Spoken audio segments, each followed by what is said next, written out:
móti sterkuliði Stjörnunnar í umhyggjuhöllunni í kvöld. Lítur að vera svekkjandi svona í ljósi þess að þau voru komnar inn í þetta alveg í lokin. Þetta er ógeðslega svekkjandi, en svo bara lítum við tilbaka á allt tímabilið og hvar okkur var spáð í deildinni í byrjun tímabils. Við erum komnar upp í Subway, náðum markmiðinu. Þótt að sé á tæknilegum atriðum þá bara er ég ekkert eðlilega stolt af liðinu mínu.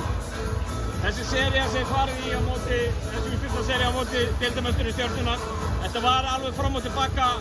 Ég meina þið vinnið heimaleikinn ykkar og þær vinna sína að þetta eru hörkuleikir, ég meina þetta er hörkuleikur út í kvöld. Þetta er búið að vera ótrúlega skemmtilegt og bara kútros og Stjörnulið, þær eru geggjaðar, unga stelpur sem eiga framtíðina fyrir sér. Þetta er búið að vera ótrúlega gaman og datt bara þeirra megin í dag, kannski heppni fyrir þær að vera með heimaleikjaréttinn. En eins og segir, ég meina bæði liðin eru leiðin upp í úrvalsdeildina. Hvernig líst þér á það skref fyrir þitt félag?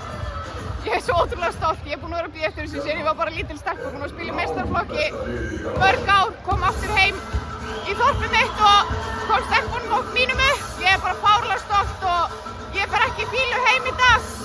Bara, við erum að fara í Subway-deildina á næsta ári og það er eins sem skiptir mér máli núna.